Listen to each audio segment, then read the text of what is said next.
Hello, welcome guys. Welcome to another video. This is August. My name is Frank, musician photographer here in the Midwest, and today we're going to show you some storm clouds. Now,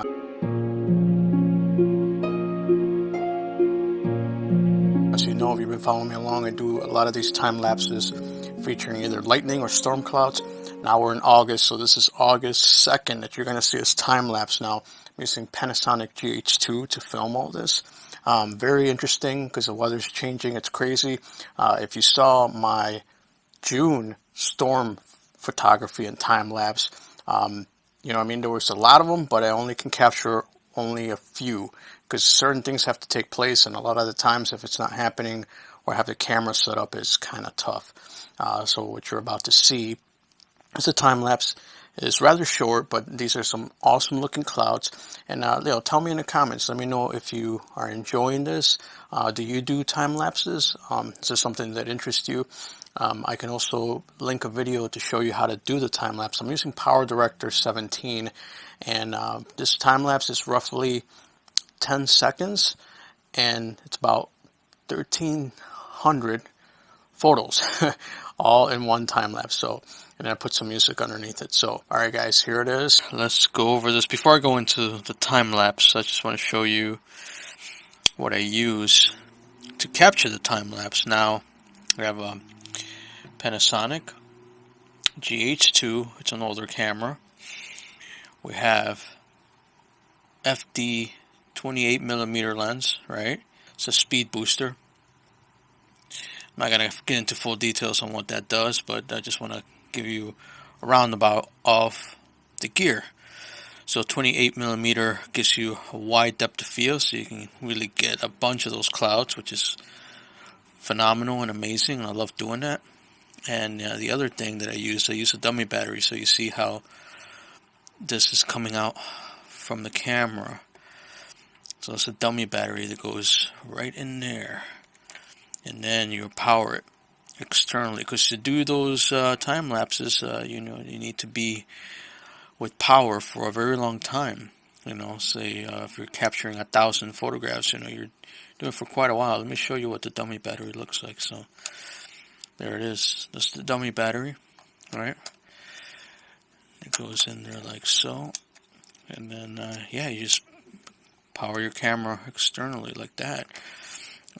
The other piece of equipment that I use to make the time lapse was the Aodelan WTR2 receiver, and then the transmitter. Now it goes in the camera like this, and if you watch my previous videos on time lapse for storms, you'll notice my setup. Right, so that's what it looks like, and then to turn it on, you just hold it. It goes on. Obviously I took the batteries out, but this is the receiver. Okay, that's kind of what it looks like when it's set on, and then you want to set it on a tripod, so you got the tripod holder right there.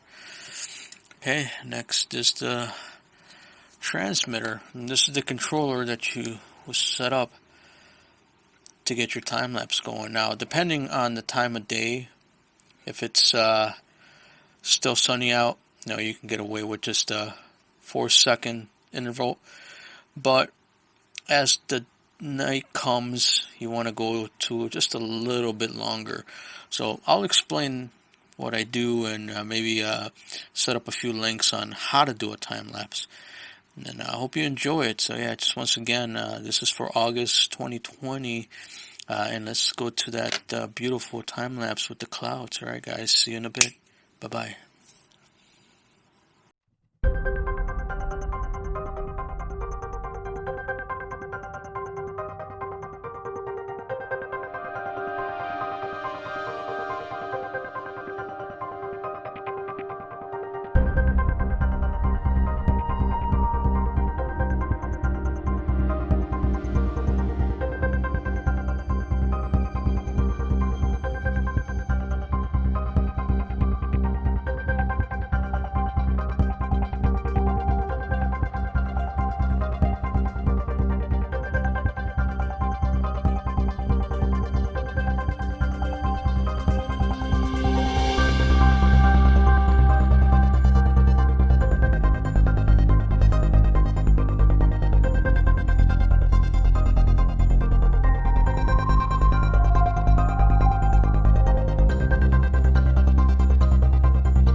see you're still here.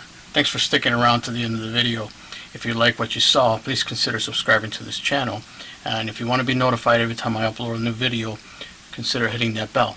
Alright, I'll see you in the next one.